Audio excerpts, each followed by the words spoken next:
Allez, mesdames, mesdemoiselles, messieurs, bonjour, heureux de vous retrouver sur TV07 pour votre émission Jeux, 7 et match, l'émission consacrée au sport en Ardèche. Aujourd'hui, pas de stade, pas de salle, nous sommes en extérieur, dans un lieu un peu particulier, dans la banlieue d'Aubenas. Nous allons partir à la découverte de 3 jeunes garçons ardéchois, amoureux de sport, qui ont de leur passion fait leur métier, complètement différent.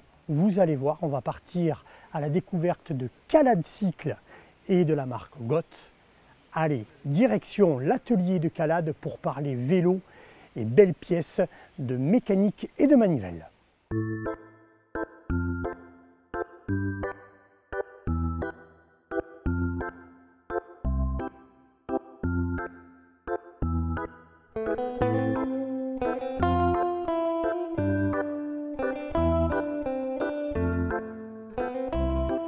Bon Clément, merci de nous recevoir dans ton atelier, ici, du côté de Saint-Didier. On va parler vélo.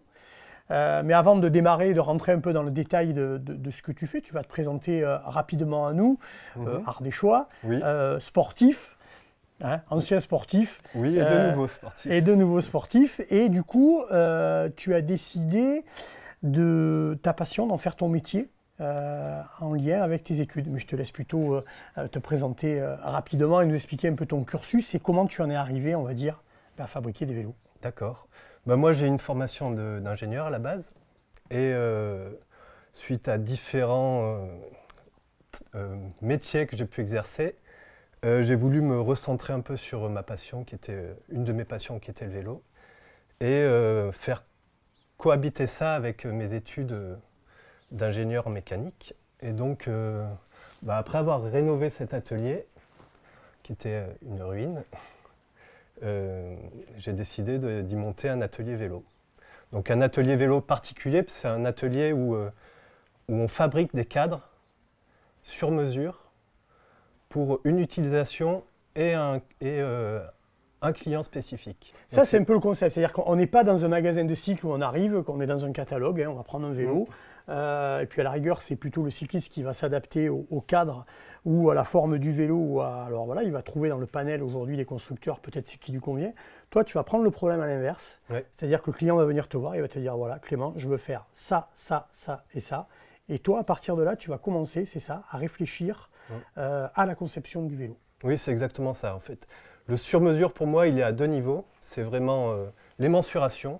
Donc le bonhomme, comment il arrive, ou la dame, prendre ses mesures et adapter une géométrie qui soit spécifique à ses mensurations, mais aussi l'utilisation.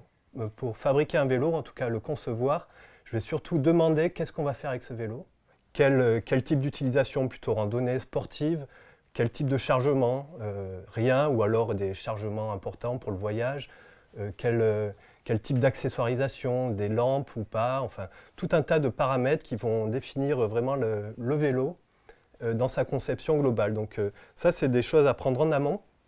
Et derrière, je dessine un vélo et je le dessine en pensant déjà ce que je vais y mettre dessus en termes de composants. Donc ça, voilà, c'est vraiment ces deux aspects-là. Et derrière, il y a l'aspect aussi esthétique. Donc le sur-mesure, c'est aussi choisir ces petits détails de finition, sa couleur, tout un tas de choses qui font qu'à la fin, on a un vélo vraiment unique et qui ne ressemble évidemment pas à des choses qu'on peut trouver dans le commerce. Ouais, et puis pareil, il y a un petit contre-pied. Aujourd'hui, on sait que, on va dire, 90% du marché, même peut-être voire plus, est composé de vélos en carbone, oui. On va dire ça, hein, pour le cycliste vraiment. Et là, on est en train de voir un retour de l'acier. Toi, tu es sur ce créneau-là. Là aussi, ça a été un choix évident pour toi? Disons que l'acier a été délaissé par l'industrie et c'est resté une niche au niveau du vélo artisanal parce qu'il permet une simplicité de mise en œuvre. Vous voyez, c'est un atelier qui est quand même pas très grand. Il y a quelques machines qui ont l'air un peu compliquées comme ça, mais qui ne sont pas si compliquées. Et qui, à partir de simples tubes, on peut dessiner un vélo qui est à la fois performant, rigide, léger, enfin, qui répond à une large possibilité de demande en matière de vélo. Alors certes, on est quand même un peu plus lourd que du carbone. On n'arrivera jamais à a des performances en termes de poids qui sont celles du carbone, mais pour autant on peut trouver quand même des qualités dynamiques et de rendement qui sont vraiment intéressantes pour des vélos sportifs, tout en gardant un côté confort que peut-être le carbone a un peu délaissé. Avant, on n'avait que des vélos, oui, des vélos voilà. acier, hein. C'était uniquement ça. Et d'ailleurs, même les coureurs professionnels n'avaient uniquement que des vélos acier. Jusque dans les fin 90, les équipes professionnelles se faisaient faire les vélos sur mesure par des fabricants artisanaux. On pense à Sifac qui est resté depuis une référence. Mais oui, les vélos étaient en tube Reynolds, Columbus. Alors tout ça, c'est des choses qui parlent à des gens qui faisaient du vélo il y a quelques années. Maintenant, c'est un peu délaissé. Mais c'est encore des tubes qui existent.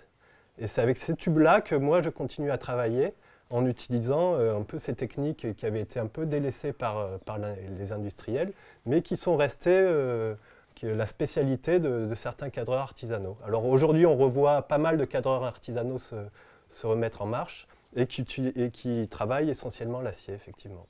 Et puis, Clément, c'est aussi un concept. C'est un peu un concept de vie et d'appréhension de la société. C'est-à-dire qu'aujourd'hui, tu es dans des vélos. Là derrière, voilà, on a ta dernière réalisation qui va partir chez son client dans quelques temps. Alors il y a la mode du gravel, on va aller découvrir les chemins, il y a beaucoup de gens qui vont faire du vélo sur des longs périples. Voilà, c'est tout un concept de vie, le vélo qui revient dans la vie de tous les jours. Ça aussi, c'est important pour toi d'arriver à transmettre cette passion de ce vélo, quoi. Bah, oui, parce qu'il y a tellement de façons de faire du vélo.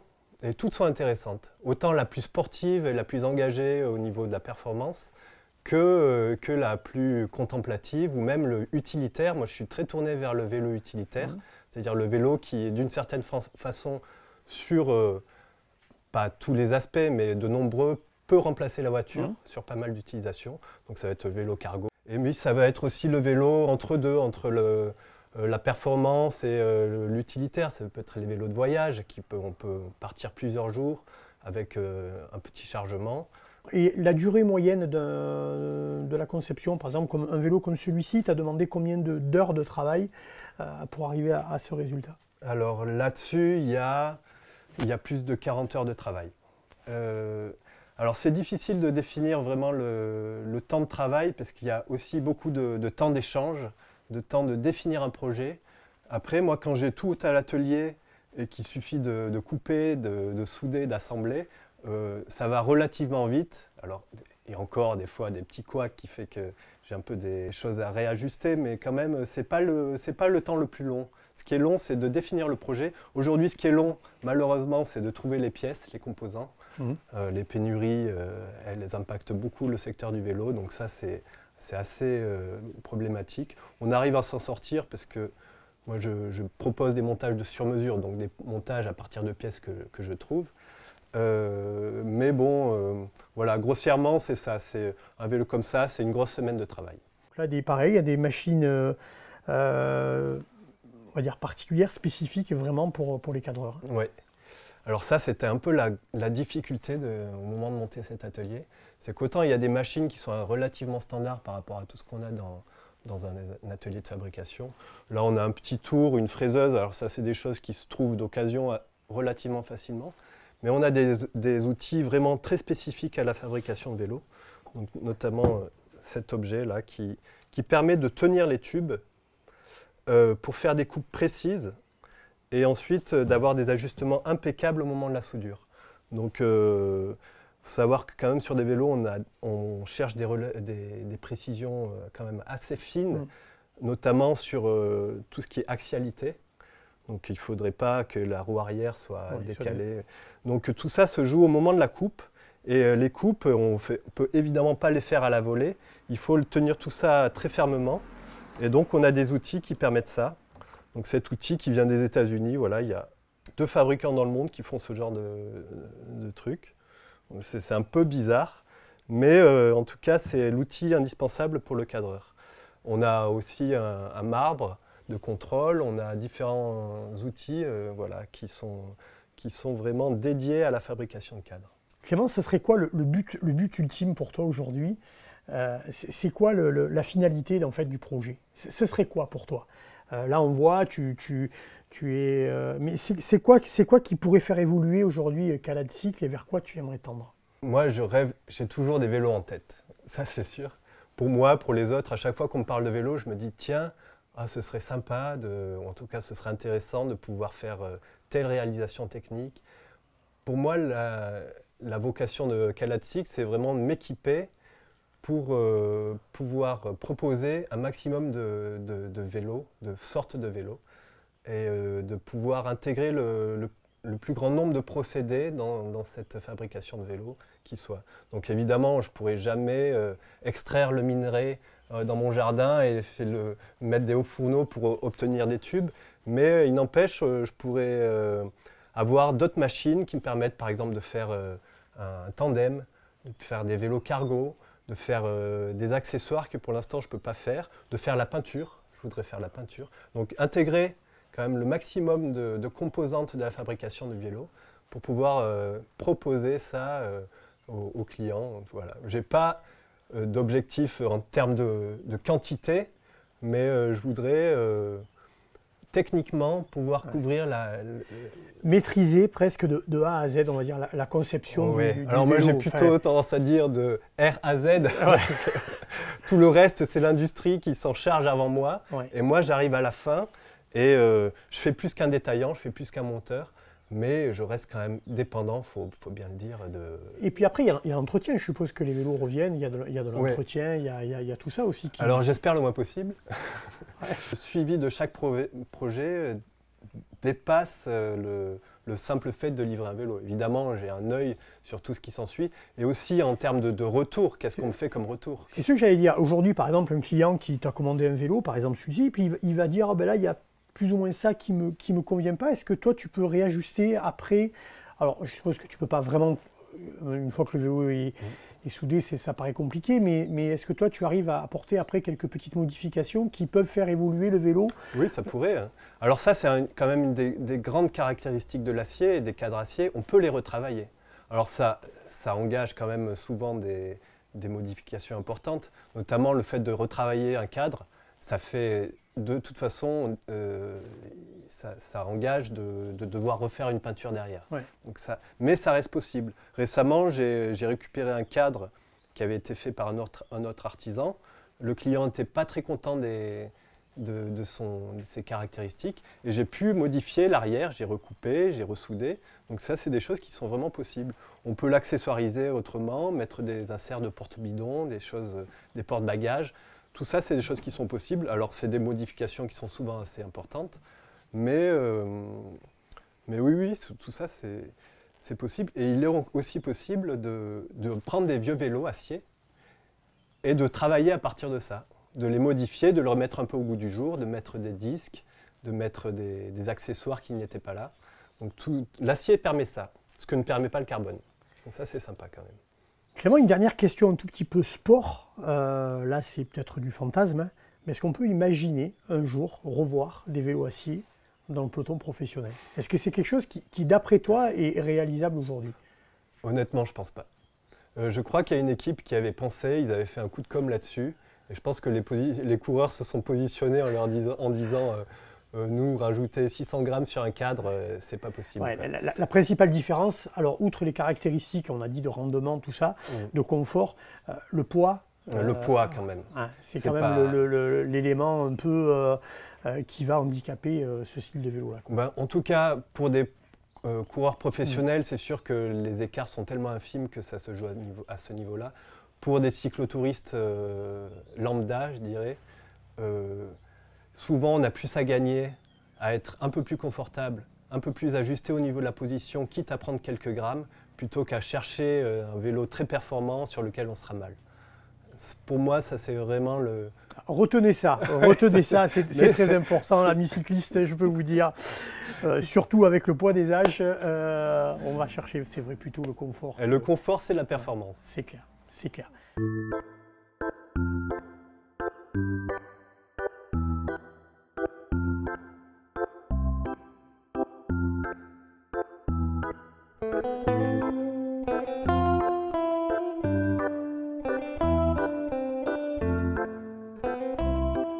Allez, après avoir parlé vélo, on va parler vêtements avec, pareil, deux jeunes ardéchois qui nous ont rejoints pour parler sportwear pour la marque GOT. C'est ça. Hein, Yann et Alan, tous les deux créateurs de cette marque. Vous êtes basés à La Bégude, là aussi, des amoureux de sport qui ont, on va dire, fait de leur passion et surfé un peu sur la mode du sportwear pour créer cette belle marque ardéchoise. Alors, on va se répartir un peu, peut-être, les rôles. Allez, Yann, comment est venue l'idée de créer cette marque On s'est aperçu que au niveau textile, on ne trouvait pas notre compte, quoi, nous exactement. On ne trouvait pas aussi une marque ardéchoise qui nous représentait. Donc, du coup, on a eu l'idée de créer GOT. Alors, on va préciser GOT pour ceux qui ne savent pas. Ça veut dire... GOT, tout simplement, c'est la chèvre en anglais. Game over after training, qui veut dire fin du jeu après l'entraînement. Et on retrouve notre logo avec la chèvre. Chèvre qu'on voit partout. Et oui, puisque Calade aussi devant les vélos, petite chèvre qui est là, comme quoi la chèvre ardéchoise sert à beaucoup de supports. Donc voilà, donc ça c'était l'idée de base. Et après il a fallu... l'idée, il faut transformer. Voilà, là, on a vu qu'on a fait un atelier. Vous, c'est pareil. Il a fallu passer de l'idée à la réalité. Et après, il a fallu commencer à créer des modèles, c'est ça? C'est ça. Et après, se lancer. Il a surtout fallu d'abord faire toute une sélection de produits, de textiles, sélectionner les bonnes matières, sélectionner les bons textiles de qualité surtout qu'on allait proposer. Et après, c'est toute une série de tests, d'impressions, quelle matière on va poser sur quel textile pour arriver à un résultat final qui aujourd'hui est sorti avec la dernière collection été. Voilà, qui est attendu parce que je pense que vous êtes victime, enfin pas victime, parce qu'on n'est jamais victime de ce genre de choses-là, mais le succès a été rapidement au rendez-vous. Alors déjà, il y a eu des athlètes, puisqu'on va parler de... vous travaillez tous les deux, vous êtes basketteurs, vous travaillez avec le club d'Aubenas, et puis il y a des athlètes ardéchois qui vous ont suivi, et du coup, la mayonnaise a pris, et aujourd'hui, la marque est reconnue au niveau des sportifs. C'est ça. Hein? Voilà. Alors expliquez-nous un peu. C'est exactement ça, on a démarré local, parce qu'on attache énormément d'importance, c'est pour ça que c'est très, très sympa d'être réunis ici aujourd'hui. Forcément avec le basket, parce que c'est un peu nos racines, on est basketteurs, donc voilà, des Melvin André ou des Babacar Diouf qui est capitaine de l'équipe première d'Aubenas. Et puis on a aussi surtout Anaïs Moulin, qui est une vraie championne de VTT et qu'on espère grandement retrouver au JO 2024, en tout cas elle a tout pour. Et puis petit à petit, ça c'est un peu, on est sorti un peu du territoire, et aujourd'hui on a la chance et le privilège de suivre aussi Maud Antoine, qui est une joueuse professionnelle à l'AS Saint-Etienne.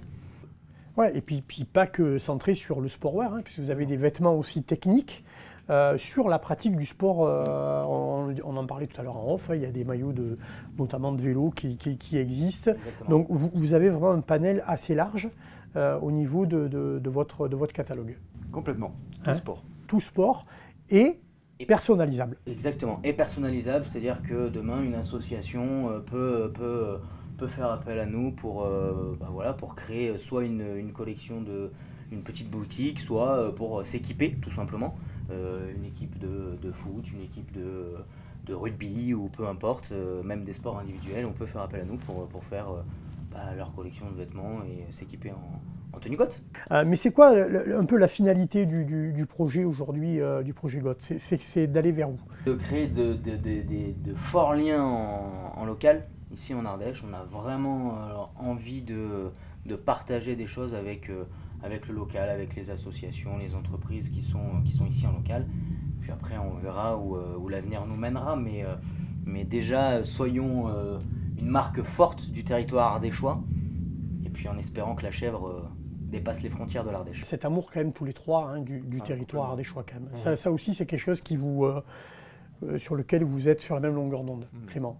Oui, complètement. Et puis en plus, le vélo permet de le découvrir. Donc moi, ça m'a redonné encore plus envie de proposer des produits. Je vois c'est peut-être le dicton de la marque, c'est le vélo pour les routes ardéchoises et au-delà. Donc ça part d'ici et ça permet d'explorer la zone. C'est quand même un très bon moyen de découvrir le territoire. Et en plus, avec des vélos fabriqués ici, c'est encore mieux. Ça, c'est encore mieux. Et puis, là aussi, tu parlais vélo, mais on le sait qu'il y a un gros effort qui est fait hein, sur le département pour tout ce qui est voie verte, tout ce qui est piste aménagée. Là aussi, je suppose que toi, ça te conforte véritablement dans ton idée d'appréhender le vélo de cette façon-là. Oh, mais complètement, mais disons que le territoire ardéchois est déjà bien sillonné de vélos, mais par des gens qui sont plutôt dans une pratique sportive. Et là, je me réjouis de voir qu'enfin le vélo devient accessible sur le territoire à des gens qui sont peut-être plus dans des pratiques récréatives ou de randonnée. Par les voies cyclables permettent ça. Et de plus en plus, j'espère qu'on va voir les vélos occuper le territoire, mais pour des questions pratiques, le vélo de déplacement, vraiment le vélo du quotidien. Donc ça, la place est encore à prendre et j'espère qu'elle va être... Ouais, il y a un vaste débat quand même, hein, parce que c'est quand même compliqué. On voit aussi, en effet, il y a beaucoup de vélos, mais aussi beaucoup malheureusement d'accidents, parce qu'on sent que cette cohabitation entre le 4 roues et le 2 roues est quand même aujourd'hui globalement compliquée sur le territoire. Oui, mais d'où l'intérêt de l'aménagement du territoire et des voies vertes dédiées. Donc il y a le site internet. Oui. Hein, c'est ça qui est disponible. On a un site internet qui est www.got-shop.fr où on peut retrouver déjà beaucoup de produits. Clément, toi c'est pareil, site internet. Oui, calatcycle.fr. Hein, voilà. C'est pareil. Et puis je pense que pour les amoureux de vélo, si vous avez envie de venir voir la fabrication de vélo, Clément va être heureux de vous accueillir. C'est le passionné qui est là. Et je pense que ça va donner envie à beaucoup de gens de se mettre au vélo et peut-être de commander des jolis objets comme on peut avoir ici. C'est vraiment, moi, bravo à tous les trois en tout cas. Merci. Je suis heureux de vous avoir reçu dans cette émission Je sais tes matchs. Je vous souhaite tous les trois un beau chemin. Merci. Avec plein de vélos, plein de t-shirts, de maillots ardéchois sur les routes de France, de Navarre. Et puis nous, on va se retrouver rapidement pour une nouvelle émission Je sais tes matchs. En tout cas, ça a été du régal de passer ce moment avec vous. Retenez Calatcycle et la marque GOT. Et quant à nous, on se retrouve très bientôt sur TV07. Et en attendant, faites du sport.